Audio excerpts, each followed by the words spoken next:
네, 오늘도 예배 가운데 오신 여러분들을 사랑하고 축복합니다. 하나님의 말씀 다 함께 받도록 하겠습니다. 오늘 말씀의 주제는 다윗의 망명길에 임한 하나님의 세 가지 사랑에 대해서 함께 말씀의 은혜를 받도록 하겠습니다.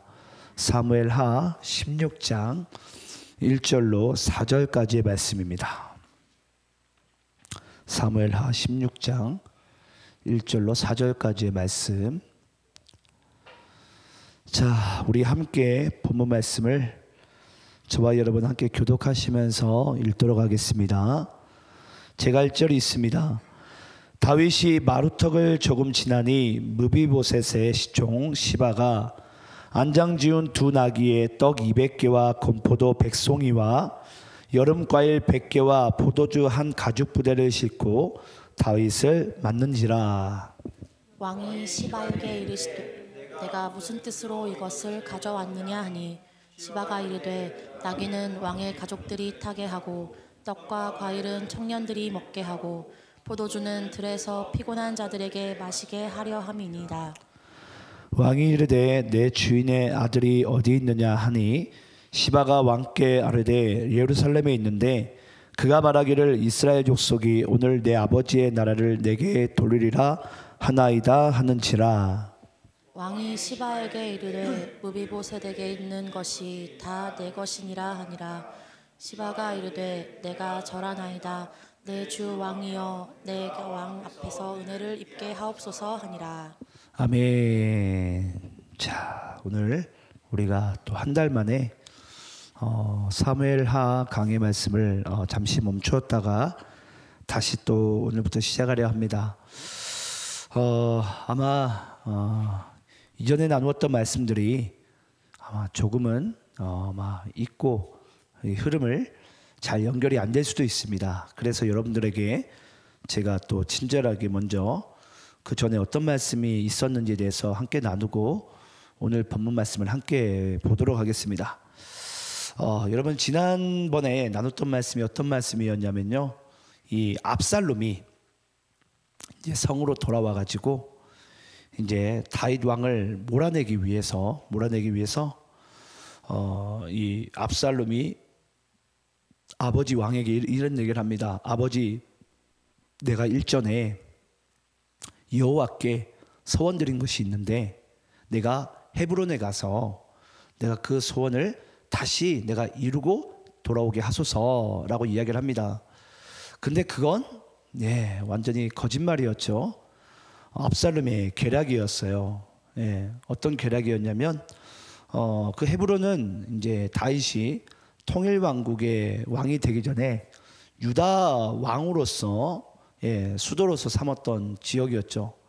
그러니까 그 서운한 그 주민들의 그 마음을 사서 이제 다윗에게 반역을 일으키고자 그 헤브론에 이제 가려고 했던 것입니다.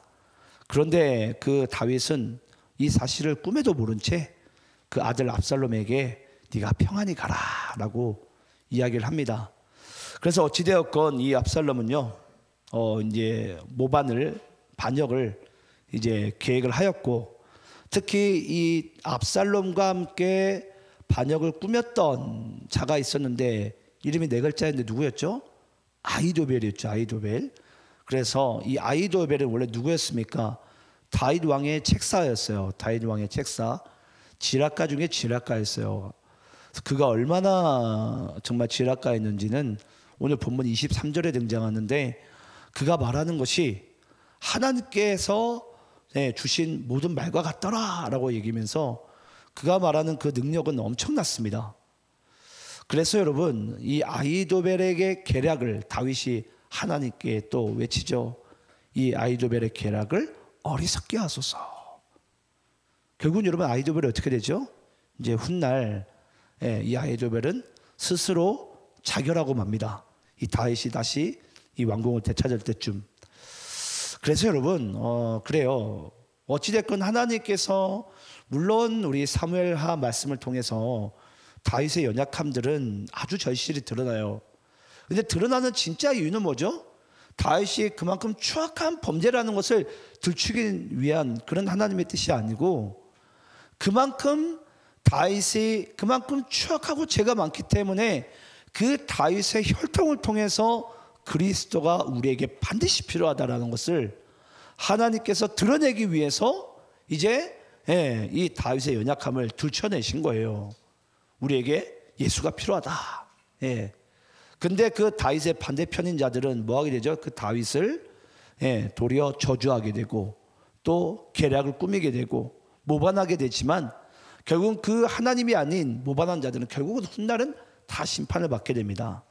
그래서 여러분, 오늘은 이제 어찌됐건 이 다윗은 이 아히도벨이 자기의 책사로 여겼던 아히도벨이 압살롬 편으로 넘어가자마자 이제는 하나님의 말씀이 다윗에게 임한다고 여기지 않았어요. 그렇기 때문에 다윗은 어찌 보면은 이 망명길, 이 도망자의 길을 다시 시작하게 된 아주 근본적인 이유가 이 아히도벨 때문입니다. 아히도벨. 그래서 오늘 마지막 이 말씀도 이 아히도벨에 대해서 나오는데요. 과연 이 아히도벨과 이 다윗은 어떤 관계이며 하나님께서 왜 이 아히도벨을 통해서 계속해서 다윗을 괴롭히는지, 또는 왜 다윗의 연약함과 죄성을 들추기내길 원하시는지를 우리가 본문 말씀을 통해서 함께 나눌 텐데요. 자, 오늘은 여러분, 하나님의 이 다윗의 망명길 가운데 지금 거의 뭐 실패자의 인생이에요. 그런 실패자의 인생 가운데 하나님께서 도리어 다윗에게 더 가뜩이나 지금 이 왕이 나라를 빼앗기고 망명한 상황 가운데 하나님이 더 다윗을 다그치는 것 같아요. 이 세 가지의 다그침이 나오는데요. 근데 이게 여러분, 그 깊숙한 곳에서는 하나님께서 다윗을 향한 사랑의 표현의 방식이에요. 참, 이게 여러분 어찌 보면 잔인합니다. 잔인해요. 하나님께서 다윗을 사랑하는 방식이 왜 그렇게 잔인한지. 다윗이 좀 평안할 때, 뭔가 인생이 잘 나갈 때 회초리를 때리면 그럴 수 있잖아요. 근데 가뜩이나 힘들어 죽겠는데, 가뜩이나 지금 완전히 의기소침하고 지금 어찌할 바를 모르는 그런 다윗의 상태 가운데 하나님께서요, 다윗을 더 절망 가운데 내모는 것 같아요. 그래서 그런 상황을 하나님께서 이 세 가지의 사랑으로 표현하실 텐데, 자, 그 말씀을 함께 보도록 하겠습니다. 자, 우리 1절 말씀을 여러분들이 다시 한번 읽어볼게요. 자, 1절 말씀. 자, 여러분들이 있습니다. 시작. 다윗이 마루턱을 조금 지나니 무비보셋의 종 시바가 안장 지은 두 나귀에 떡 200개와 건포도 100송이와 여름과일 100개와 포도주 한 가죽 부대를 싣고 다윗을 맞는지라. 자, 다윗은 지난주에 보니까 다윗은 예루살렘을 내려와서 이제 이 감난산 그 언덕길을 올라가면서 이제 지금 보니까 마루턱을 조금 지났어요. 지났는데 그 감난산 어기 마루턱을 지날 때쯤 돼가지고 무비보셋의 종 시바가 지금 이 다윗을 맞이하려고 먹을 것을 탁 준비하고 다윗을 맞이하는 거예요. 먼저 한번 점검해 봅시다. 여러분, 무비보셋은 누구죠? 사울의 아들인데 사울의 집안 가운데는 마지막으로 살아남은 존재죠. 근데 그 무비보셋은 원래 어떤 자입니까? 두 다리가 저는 자. 기억나십니까?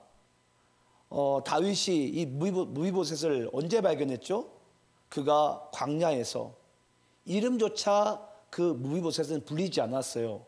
그냥 어떠한 그냥 젊은이, 그 정도로 그냥 이름도 지워지고, 왕의 아들임에도 불구하고 이름도 지워지고, 그 광야의 메마른 땅에 정말 어찌 보면 살 소망이 요만큼도 없을 때, 그때 다윗이 자신의 신하에게 혹시 사울의 집안 중에 살아있는 자가 혹시 있느냐? 그때 여러분, 다윗이요, 이 무비보셋을 뭐 하게 되죠? 왕궁으로 불러들입니다. 근데 다윗은 원래 뭘 호언장담했습니까? 절대 다리 저는 자를 나는 왕궁으로 들이지 않겠다라고 호언장담했었어요. 그런데 이 무비보셋을 다윗이 품습니다. 그러면서 또 뭐 하게 됩니까? 왕의 식탁에 앉게 돼요. 뭘 의미한다 그랬죠?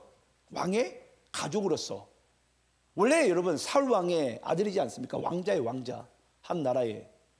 근데 그 왕위를 다시 한번 그 왕의 그 식구 가운데, 그 계열 가운데 다시 이제 복귀시킨 장면을 우리는 봐왔었어요.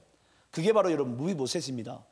근데 그 무비보셋에게는 시바가 있었는데 여러분 이 시바는요 종임에도 불구하고 엄청난 이제 재산과 엄청난 이제 이 종들을 또 이 시바의 종들을 또 누렸던 자입니다. 그러니까 신하이지만 그만큼 여러분 부와 가진 재력들이 엄청났어요. 근데 그 시바가 이제 다윗이 이제 망명길에 오르고 있는 모습을 보면서 아 내가 당신을 위해서 이렇게 음식을 준비했습니다라고 얘기합니다. 자 그러면서 2절 3절 교독하면서 있습니다.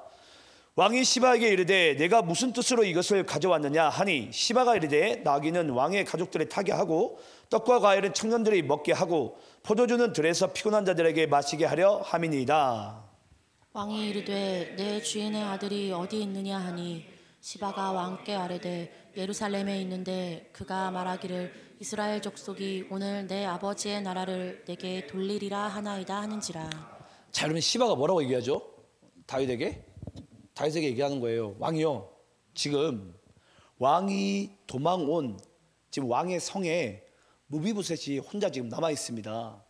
남아 있는데 그 자가 지금 왜 남아 있냐면 내 아버지의 나라를 내게 돌리리라.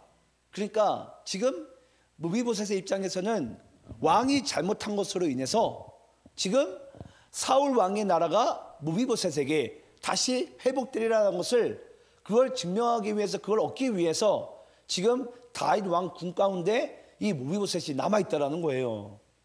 여러분 생각을 해보세요. 만약에 이 소식이 사실이라면 다윗 왕의 기분이 어떨 것 같아요? 예, 이건 완전히 배은망덕이죠.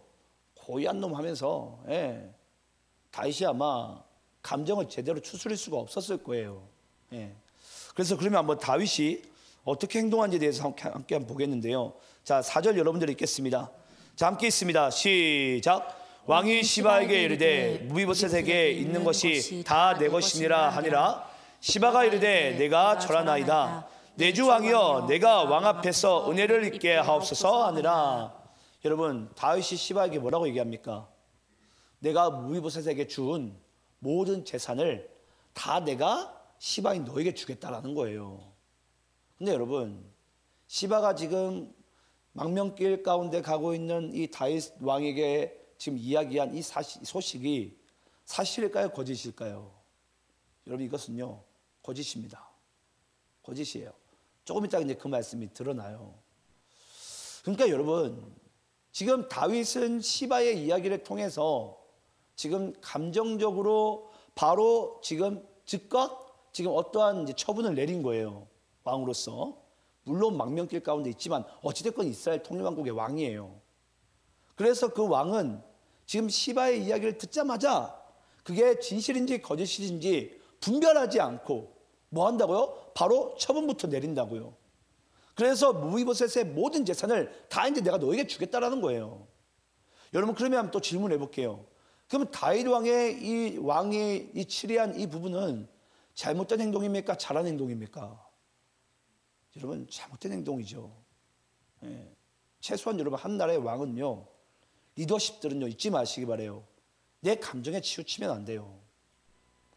뭐든지 마귀가 틈을 탈 때는 여러분 우리의 감정의 그 상황 가운데 항상 우리에게 틈을 탑니다. 그때는 여러분 우리는 분별보다는 감정에 치우쳐요. 예. 내가 기분 나쁘다라는 거예요.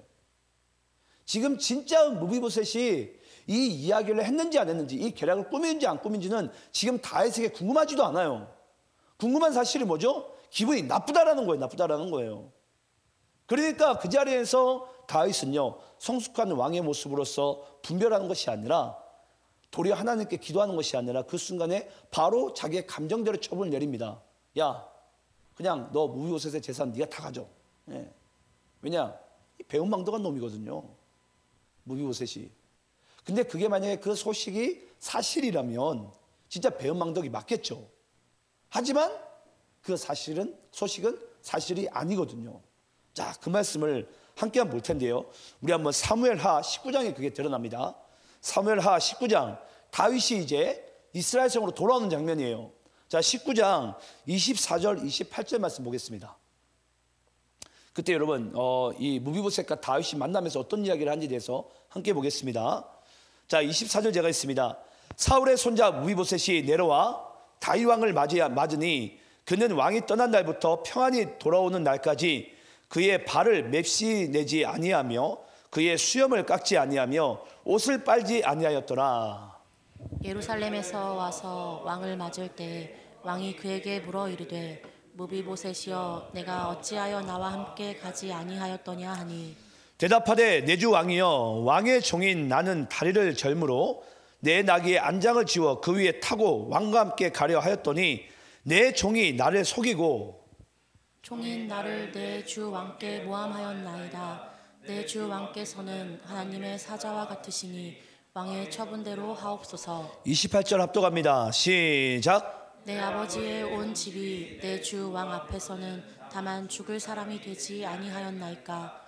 그러나 종을 왕의 상에서 음식 먹는 자 가운데 두셨사오니 내게 아직 무슨 공의가 있어서 다시 왕께 부르짖을 수 있사오리까 하니라. 여러분, 무비보셋이 다윗이 다시 궁으로 회복하고 돌아올 때 뭐라고 얘기하죠? 예, 왕이여 내 종이 시바가 도리어 나를 속였습니다. 예, 내가 다윗 왕을 뒤따르게 하는 것을 지금 시바가 속였다라는 거예요. 시바가. 예, 좀 발음이 좀 약간 이 악센트를 주면 안 되는데 이 시바가 속였다라는 거예요. 그러면서 여러분 지금 여기에 보니까 지금 다윗이 다시 돌아왔을 때는 이미 처분은 내려진 상황이에요. 근데 지금 여러분 다윗이 돌아오기까지 지금 무비보셋은 어떤 상태 가운데 있었죠? 평안히 돌아온 날까지 발을 맵시내지 아니하고 수염도 깎지 아니하고 옷도 빨지 아니했대요. 얼마나 여러분 충신입니까? 이런 상태 가운데 있었던 자가 여러분 바로 이 무비보셋이에요. 근데 그 무비보셋의 그 마음은 전혀 모른 채 다윗 왕은요 그대로 속습니다. 그대로 속아요. 예. 저는 우리가 가끔은 여러분 그렇습니다. 왜 그러면 하나님께서 왜 지금 이런 상태 가운데 이 다윗에게 이러한 정말 좀 웃지 못할 또는 이러한 실수와 같은 뭐 실수 작은 실수가 아니죠. 큰 실수를 범하게 했는가가 이제 우리가 그것을 아는가가 중요해요. 왜냐하면 오늘은 여러분 세 가지의 사건이 등장합니다. 첫 번째는 시바의 거짓말이 등장하고요. 두 번째는 심의의 저주가 등장하고요. 마지막 세 번째는 아이도벨의 계략이 등장합니다. 근데 이 세 가지 다 다윗이 망명길 가운데 다윗이 마음이 무너짐 가운데 이 세 가지가 다윗에게 임해요. 근데 왜 첫 번째로 우리가 점검해야 될 것은 왜 하나님께서 이 시바의 거짓말을 통해서 왜 지금 다윗이 힘들어 죽겠는데 이 상황을 왜 들춰내시냐라는 거죠. 자, 그러면 여러분 이 사건이 결국은 이야기하고 싶은 부분이 뭐죠? 네, 이 거짓말이 지금 왜 등장했냐라는 거예요. 거짓말이. 여러분 기억나십니까? 다윗이 밧세바를 간음할 때에 다윗이 누구에게 거짓말을 하죠? 다윗이 누구에게 거짓말합니까? 밧세바를 간음할 때, 예, 우리아에게 거짓말을 하죠. 우리아에게. 예. 결국은 여러분 하나님께서 이 세 가지 사건도 여러분 아마 들으시면서 놀라실 거예요.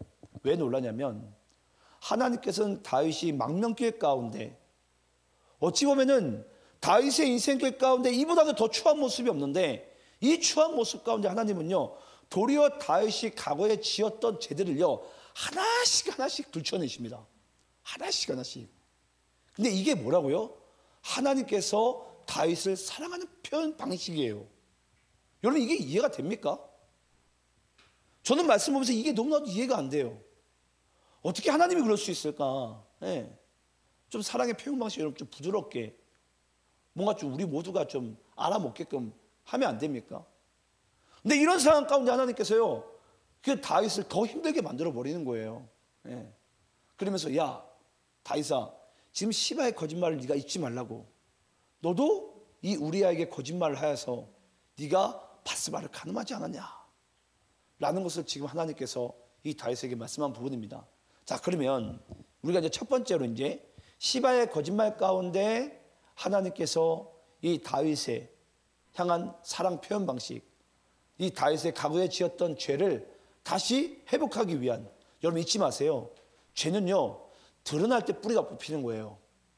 드러날 때. 우리가 보통 어디가 아프잖아요. 드러날 때 뿌리가 뽑힙니다. 안 드러나면 뭐 하게 되죠? 굳어버리고 암덩어리가 돼요. 그때는 뿌리를 뽑고 싶어도 못 뽑아요. 근데 하나님께서 우리에게 연약한 부분 뿌리를 뽑을 때는 여러분 우리를 회복하기 위함이지 우리를 심판하게 하기 위한 하나님의 뜻이 아니라고요. 그러니까 이 시바의 거짓말은 하나님께서 이 다윗이 과거에 우리아에게 거짓말을 하고 그 우리아의 아내 바세바를 간음했던 그 사실을 하나님께서 다시 다윗으로 하여금 알게 하십니다. 단지 이것은 지금 네 아들이 압살롬이 반역을 일으켜 네가 도망가는 게 아니라는 거예요. 네가 지었던 그 과거의 죄 가운데 나는 너를 회복하기 원한다는 거예요. 뭐 할 가운데? 망명길 가운데. 자, 그러면서 두 번째는 심의의 저주가 등장하는데요. 자, 5절 말씀 여러분들 읽어보겠습니다. 5절 말씀. 자, 함께 있습니다. 시작. 다윗 왕이 바후림에 이름에 거기서 사울의 친족 한 사람이 나오니 게라의 아들이요 이름은 시므이라. 그가 나오면서 계속하여 저주하고. 자, 다윗 왕이 어디에 이름에? 바후림의 이름에. 이 바후림을 기억하시기 바랍니다. 바후림의 이름에 그때 누가 갑자기 등장합니까? 시므이가 등장해요. 여러분, 이 시므이는요 성경에서 한 세 손가락 안에 꼽히는 욕쟁이에요. 욕쟁이. 예. 아니 그렇게 다윗을 여러분 막 욕을 해요. 막. 예. 뭐가 그렇게 마음에 쌓인 게 많은지 시므이는 성경에서 참 욕을 잘하기로 아주 소문난 자입니다. 근데 이 시므이가 막 바후림에서 다윗을 막 욕을 하는 거예요. 아니 여러분 무슨 시므이가 정신병자도 아니고 이렇게 욕을 하는데 뭔가 이유가 있지 않겠습니까? 자, 그 말씀 좀 함께 볼게요. 6절부터 8절까지입니다. 자, 6절 8절 교독하면서 있습니다. 또 다윗과 다윗 왕의 모든 신하들을 향하여 돌을 던지니 그때 모든 백성과 용사들은 다 왕의 좌우에 있었더라. 시므이가 저주하는 가운데 이와 같이 말하니라. 피를 흘린 자여 사악한 자여 가거라 가거라. 8절 함께 있습니다. 시작. 사울의 족속의 모든 피를 여호와께서 내게로 돌리셨도다. 그를 이어서 내가 왕이 되었으나 여호와께서 나라를 내 아들 압살롬의 손에 넘기셨도다. 보라, 너는 피를 흘린 자이므로 화를 자초하였느니라 하는지라. 여러분, 시므이가 저주의 목적을 무엇으로 삼고 있죠? 야, 네가 지금 사울 왕을 몰아내고 네가 반역을 일으켜서 왕의 자리로 네가 앉았으니까 너 또한 사울 왕과 똑같이 반역에 네가 뒤통수 맞아가지고 너의 왕의 자리를 빼앗기리라라고 지금 이야기를 하고 있는 거예요. 어디에서? 바후림에서. 근데 여러분, 이걸 시므이가 얘기하고 있지만 원래 이 사울 왕의 자리를 다윗 왕으로 넘겨줄 것은 원래 누가 명하신 거죠? 하나님께서 명하신 거죠. 그래서 하나님께서 그 이세 집안 가운데 다윗을 왕으로 삼으신 거예요. 그러니까 사울 왕의 폐위는 하나님이 결정하신 것이 다윗이 뺏은 게 아니죠, 여러분. 맞습니까? 그러면 이제 우리가 여기서 이제 알아야 돼요. 시므이는 그것을 핑계 삼아가지고 내가 지금 너를 저주하고 있다라고 얘기하고 있지만, 욕을 하고 있다라고 얘기하고 있지만, 하나님께서 그럼 왜 시므이를 통해서 바후림에서 이 다윗을 저주하게끔 만들었냐라는 거예요. 예. 지금 시므이는 지금 곁다리 짚고 있습니다. 예. 그럼 하나님은 왜 이 시므이를 바후림에서 다윗에게 저주하냐라는 거죠. 자, 거기에 대한 말씀을 좀 함께 보겠는데요. 먼저 우리가 또 9절 10절 말씀 또 읽어보겠습니다. 자, 9절 10절. 자, 9절입니다. 술의 아들 아비새가 왕께 여짜오되 이 죽은 개가 어찌 내 주 왕을 저주하리이까? 청하건대 내가 건너가서 그의 머리를 베게 하소서 하니. 왕이 이르되 수르야의 아들들아, 내가 너희와 무슨 상관이 있느냐? 그가 저주하는 것은 여호와께서 그에게 다윗을 저주하라 하심이니 내가 어찌 그러겠느냐 할 자가 누구겠느냐 하고. 자, 여러분, 다윗은 시므이의 저주 가운데 어떤 반응을 일으키죠? 그냥 하나님께서 허락하신 거라고. 아까도 얘기했지만 시므이는 자기의 뭔가 이유를 따라서 네가 사울 왕 뒤통수 치고 반역을 이렇게 왕 차지했으니까 너도 그렇게 당한 거라고 얘기하지만 그건 하나님의 계획이라 그랬어요. 그래서 지금 다윗이 집중하고 싶은 것은 아니다. 시므이가 나를 저주하는 것은 이 또한 하나님께서 그에게 허락하신 거다라고 이야기를 하고 있어요. 그러면서 다윗은요, 일말에 지금 시므이에게 어떠한 것도 지금 반항하거나 어떤 모션을 취하지 않아요. 잠잠하게 그냥 그 저주와 욕을요 다윗은 듣고 있습니다. 자, 그리고 11절부터 14절까지 읽어볼게요. 자, 11절부터 14절입니다. 또 다윗이 아비새와 모든 신하들에게 이르되 내 몸에서 난 아들도 내 생명에 해하려 하거든 하물며 이 베냐민 사람이라 여호와께서 그에게 명령하신 것이니 그가 저주하게 버려두라. 혹시 여호와께서 나의 원통함을 감찰하시리니 오늘 그 저주 때문에 여호와께서 선으로 내게 갚으시리라 하고 다윗과 그의 추종자들이 길을 갈 때에 시므이는 산비탈로 따라가면서 저주하고 그를 향하여 돌을 던지며 먼지를 날리더라. 왕과 그와 함께 있는 백성들이 다 피곤하여 한 곳에 이르러 거기서 쉬니라. 자, 여러분, 여기 시므이가 얼마나 심한 저주를 하였는지, 왕과 그와 함께 있는 백성들이 다 뭐하여? 피곤하여. 예, 얼마나 욕을 얻어먹은지 여러분 피곤하대요. 예. 여러분, 우리가 욕 얻어먹으면 피곤해요. 예. 지금도 여기 있는 분들 보니까 3분의 2 이상은 피곤해 하시는 것 같아요. 예, 정신이 지금 말똥말똥한 사람 별로 없는 것 같아요. 여러분, 죄송한데, 예, 저도 피곤하지만 여러분, 하나님께서 예배문을 여신 거잖아요. 사모함으로 받으시기 바랍니다. 졸리시면 뒤에 가서 서 계세요. 졸지 마시고. 예. 다시 말씀 이어나갈게요. 아니요, 키라고 한 거예요.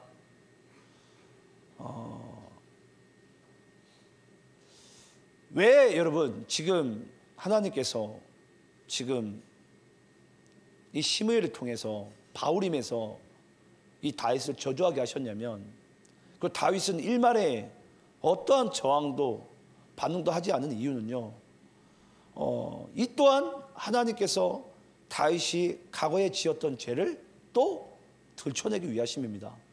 예. 그 사실을 우리가 함께 볼 텐데요, 이 바울임이 어떠한 장소인가가 상당히 중요합니다. 그래서 이게 바로 시므이가 저주한 이유이기 때문이에요.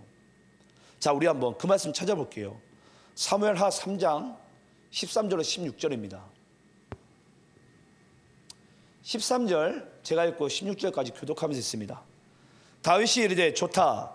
내가 너와 언약을 맺거니와 내가 네게 한 가지 일을 요구하노니 나를 보러 올 때 우선 사울의 딸 미갈을 데리고 오라.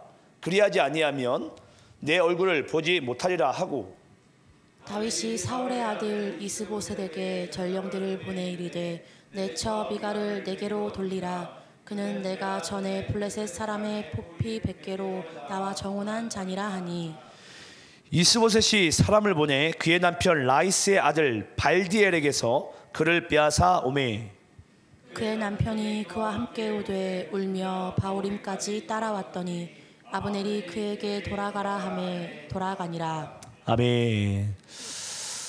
여러분, 이 바울임은 어떠한 장소냐면요, 다윗이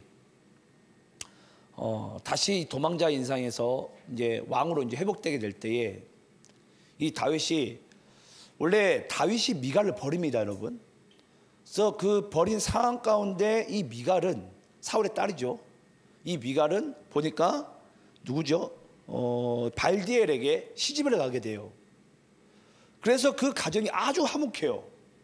근데 어느 날 갑자기 다윗이요 딱 찾아와가지고 내 마누라를 내놓으라는 거예요. 예.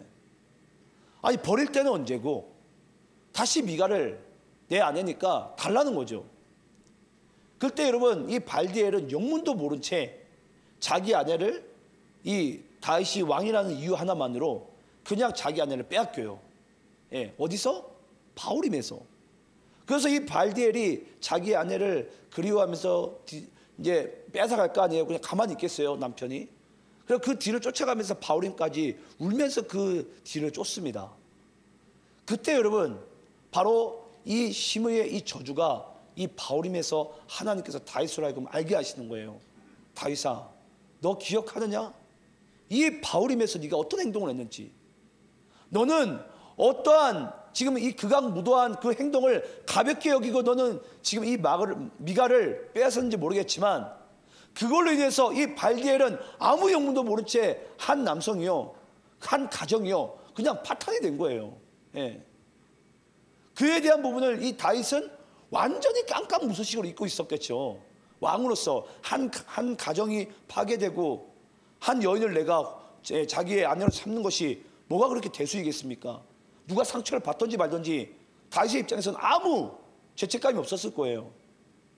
근데 지금 다윗의 그 망명길 가운데 하나님께서요, 시므이의 그 저주를 통해서 이 바울임에 있었던 과거에 다윗이 지은 죄를 다시 한번 들춰내십니다. 네. 네가 여기에서 과거에 지었던 너의 죄를 기억하냐라는 거죠. 하냐라는 거죠. 여러분, 이걸 보면 우리가 한 가지 사실을 알아야 돼요. 우리가 하나님 앞에 죄를 짓는 게 절대 그게 가벼운 부분이 아니에요. 네. 우리는 죄를 아주 가볍게 여기잖아요. 내가 남의 것을 빼앗아오고 내가 다른 사람 것을 훔쳐오는 것을 우리는 아주 가볍게 여기잖아요. 근데 그 모든 것이 하나님 안에서 기억되지 않는 것이 없어요. 예.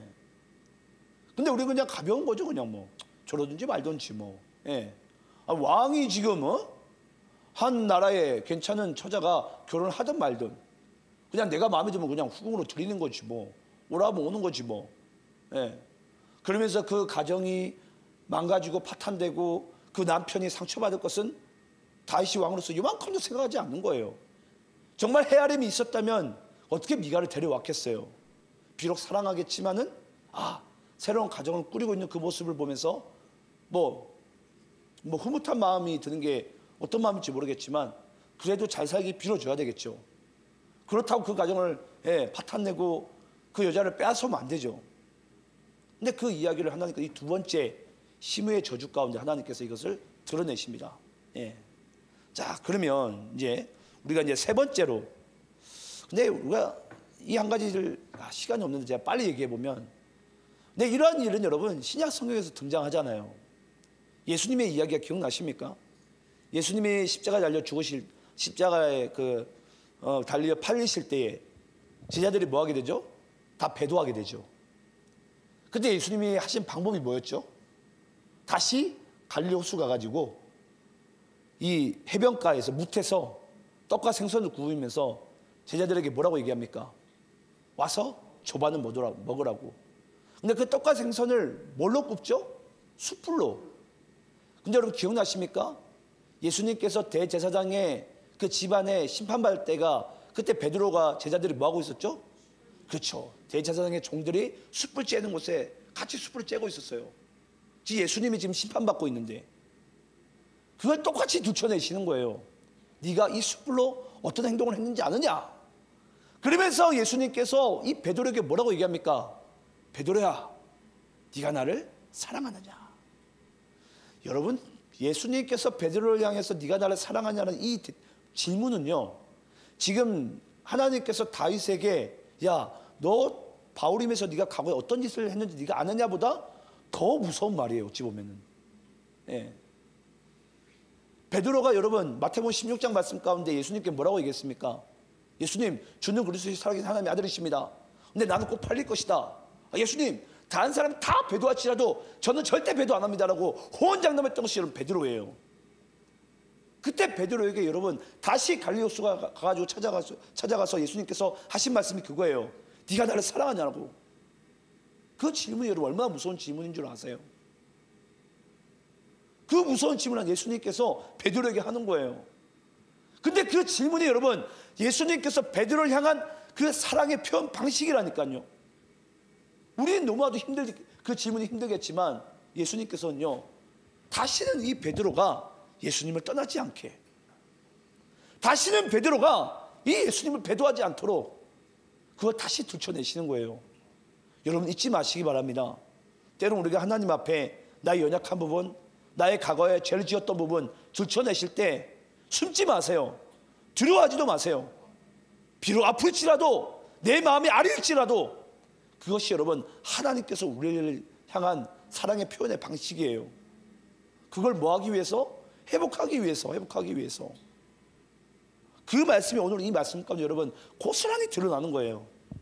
이 마지막에 여러분 더 은혜가 됩니다. 이 아히도벨의 사건인데요. 여러분 아히도벨은 아까 제가 얘기했지만 이 아히도벨은 우리 한번 23절 말씀 읽어볼까요? 오늘 본문 23절입니다. 자, 여러분들이 있습니다. 시작. 그때 아히도벨이 베푸는 계략은 사람이 하나님께 물어서 받은 말씀과 같은 것이라. 아히도벨의 모든 계략은 다윗에게나 압살롬에게나 그와 같이 여겨졌더라. 여러분 아히도벨의 모든 계략, 아이도벨의 입에서 나오는 모든 말들은 어떻게 여겨졌더라? 하나님께 받은 말씀같이 여겨졌더라는 거예요. 아, 여러분 엄청나지 않습니까? 예. 그러니까 아이도벨이 여러분 지금 다윗에게 있다가 책사로 있다가 지금 압살롬에게 넘어간 것은 다윗이 지금 망명길로 가는 것에 있어서 아주 큰 이유가 됩니다. 그래서 왜 왕이 도망갈까라고 생각할지 모르겠지만 지금 왕에게는 하나님의 말씀을 전달해 줄 그 아이도벨을 지금 빼앗긴 상황이에요. 그러니까 지금 다윗의 입장에서는 지금 이 피난길 가운데 망명길 가운데 갈 수밖에 없었던 거예요. 아마 여러분들이 아마 조금은 이상했을 거예요. 왜 다윗이 도망가지? 아마 왕의 군사들이 있었을 것이고 왕을 지킨 자들이 있었을 것인데, 근데 군사보다 병마보다 더 중요한 게 뭐죠? 하나님의 말씀을 전달해 줄 자가 더 중요해요. 근데 그 아이도벨을 지금 압살롬에게 빼앗긴 거예요. 그러니까 다윗은 망명길 가운데 갈 수밖에 없었던 거죠. 더더군다나 지금 다윗은 지금 영적인 분별력이 완전히 사라지고 자기 감정에 치우친 상황 가운데 있죠. 자, 그런 상황에서 자, 우리 한번 본문 15절부터 16절 교독하면서 있습니다. 압살롬과 모든 이스라엘 백성들이 예루살렘에 이르고 아이도벨도 그와 함께 이른지라. 다윗의 친구 아렉 사람 후세가 압살롬에게 나갈 때 그에게 말하기를 왕이여 만세 왕이여 만세 하니. 여러분 여기 보니까 누가 등장하죠? 후세가 등장하죠. 후세는 다윗의 친구입니다. 근데 여기 보니까 후세가 갑자기 압살롬에게 나아갈 때 뭐라고 외치죠? 왕이여 만세 왕이여 만세 얘기합니다. 여러분 여기에 지금 뭐가 빠졌습니까? 칭호가 빠졌죠. 예. 그러니까 어떤 왕이여 만세라는 게 빠졌잖아요. 그래서 여러분 지금 이 왕이여 만세 왕이여 만세를 외친 이 후세의 이 외침은요, 훗날 복귀할 자기 친구 다윗에 대한 왕이여 만세를 지금 외치고 있는 거예요. 자, 그리고 17절부터 19절까지 한번 또 교독하면서 읽어볼게요. 다윗이 압살롬이 후세에게 이르되 이것이 내가 친구를 후대하는 것이냐? 내가 어찌하여 내 친구와 함께 가지 아니하느냐 하니. 후세가 압살롬에게 이르되 그렇지 아니하니이다. 내가 여호와와 이 백성 모든 이스라엘의 택한 자에게 속하여 그와 함께 있을 것이니이다. 19절 함께 있습니다. 시작. 또 내가 이제 누구를 섬기리까? 그의 아들이 아니니까 내가 전에 왕의 아버지를 섬긴 같이 왕을 섬기리다 하니라. 여러분 결국은요, 후세는요 이 압살롬에게 자기의 이 신분을 숨기고서 지금 나는 압살롬의 편입니다 라고 얘기하면서 지금 이 다윗 군 가운데 지금 첩자로서 이렇게 딱 숨어 지냅니다. 나중에 이제 그분이 나중에 이제 등장을 하게 될 거예요. 근데 참 여러분 재밌지 않습니까? 예. 이 압살롬 또한 이 후세가 지금 자기 옆에 왜 있는지. 그러니까 여러분 이게 사람이 감정에 휘말리면 그래요. 아, 이 사람이 내 편인지 적인지 구분도 안 가요. 이제 그런 상황 가운데 후세의 이야기를 어찌됐건 지금 압살롬은 지금 또 믿게 되고 또 듣게 됩니다. 자, 그런 상황에서 우리 또 본문 20절 21절 말씀 읽겠습니다. 이제 다 왔습니다. 압살롬이 아이도벨에게 이르되 너는 어떻게 행할 계략을 우리에게 가르치라 하니. 아이도벨이 압살롬에게 이르되 왕의 아버지가 남겨두어 왕궁을 지키게 한 후궁들과 더불어 동침하소서. 그리하면 왕께서 왕의 아버지가 미워하는 바 됨을 온 이스라엘이 들으리니 왕과 함께 있는 모든 사람의 힘이 더욱 강하여지리다 하니라. 자, 여러분 지금 왜 아이도벨이 드디어 압살롬이 아이도벨에게 외치는 거예요. 너의 계략을 나한테 얘기해라. 그건 하나님의 메시지를 듣겠다라는 거예요. 아이도벨의 입에서 나오는 게 하나님께 받은 말씀이니까. 그런데 여러분 아이도벨이 하나님의 메시지가 아닌 자기의 메시지를 얘기합니다. 물론 하나님의 메시지이기도 해요. 자, 그 이유에 대해서 여러분께 말씀을 드릴게요. 아이도벨이 지금 압살롬에게 어떤 계략을 지금 명하고 있죠? 왕이요, 당신 아버지의 후궁 10명과 함께, 나중에 후궁 10명이 등장해요. 후궁 10명과 함께 백주 대낮에 그 왕인 궁의 옥상에서 지금 뻘짓을 하라는 거예요. 동침하소서라고 얘기합니다. 근데 여러분 기억나십니까?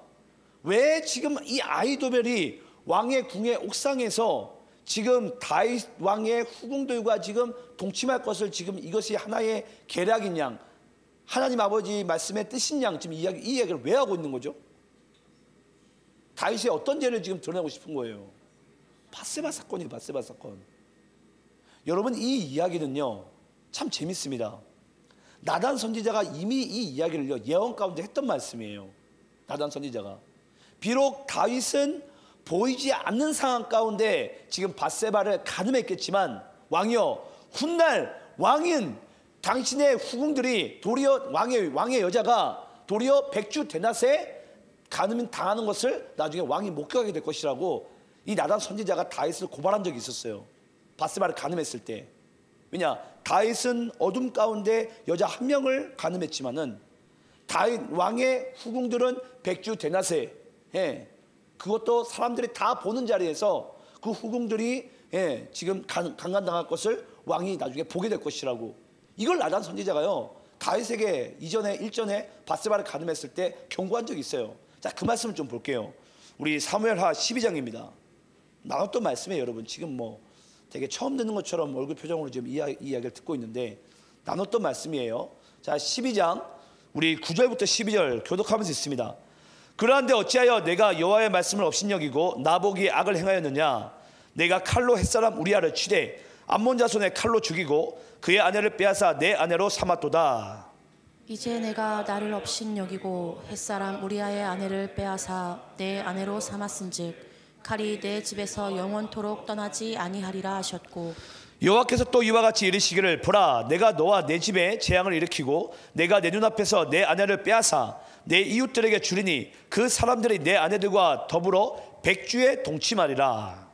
너는 은밀히 행하였으나 나는 온 이스라엘 앞에서 백주의 이 일을 행하리라 하셨나이다 하니. 여러분 지금 나단 선지자가 이 백주 데낫의 다윗의 아내들이 후궁들이 이렇게 강간당할 것을 지금 너는 어둠 가운데 이 일을 은밀히 행하였으나 너는 너의 아내들은 백주 데낫에 그렇게 욕보일 것을 능욕당할 것을 이 나단 선지자를 통해서 이미 사무엘하 12장 말씀 가운데 다윗에게 이야기를 했어요. 참 여러분 재밌습니다. 역사가요 이와 같이 한 번도 끊인 적이 없어요. 다 하나님의 말씀대로 갑니다. 하나님의 말씀대로. 자, 그럼 여기서 이제 우리가 마지막으로 한 가지만 이제 풀면 됩니다. 근데 왜 여기서 하나님께서 나단 선지자를 통해서 그 이야기를 했음에도 불구하고 왜 여기서 하나님이 사용하신 도구는 누구죠? 아히도벨이에요. 아히도벨. 왜 아히도벨을 통해서 하나님께서 다윗이 밧세바를 강간한 것을 왜 아히도벨을 통해서 하나님께서 두천에게 원하시는 거죠? 그 이유가 뭡니까? 그걸 이제 우리가 마지막으로 풀면 이제 오늘의 모든 말씀들이 다 풀립니다. 자, 우리 한번 사무엘하 11장 3절 말씀 읽어볼게요. 자, 여기에 이제 키가 있는데요. 함께 있습니다. 시작. 다윗이 사람을 보내 그 여인을 알아보게 하였더니 그가 아뢰되 그는 엘리암의 딸이요 햇사람 우리아의 아내 밧세바가 아니니까 하니. 자, 여러분 다윗 왕이 어느 날 자기의 군대는 이제 열심히 전쟁을 치르고 있는데 자신 할 일이 없으니까 이 낮잠을 실컷 잤다가 기억나시죠? 밤에 잠이 안 와가지고 옥상에 올라가면서 뭐 할까 하다가 한 여인이 목욕하는 모습을 보면서 아, 저 여인이 누군지 알아보게 하였더니 누구라고요? 엘리암의 딸이요 햇사람 우리아의 아내 밧세바입니다. 여기서 엘리암이 등장합니다. 여러분 이 엘리암이 누구냐면요 누구죠? 밧세바의 아버지죠. 아버지. 예. 엘리암의 딸이 밧세바니까 여러분 밧세바의 아버지가 엘리암 아닙니까? 예. 근데 여기서 참 재밌습니다. 여러분 엘리암은 또 누구의 아들인 줄 아세요? 예, 바로 아히도벨의 아들이에요. 그럼 여러분 밧세바는 이제 누구의 손녀입니까? 아히도벨의 손녀가 돼요. 아히도벨의 손녀가. 많은 사람들 그래요. 왜 아히도벨이 다윗의 책사였음에도 불구하고 다윗의 지략가임에도 불구하고 왜 이 아히도벨이 다윗에게 등을 돌렸을까? 이게 이해가 되지 않을 거예요.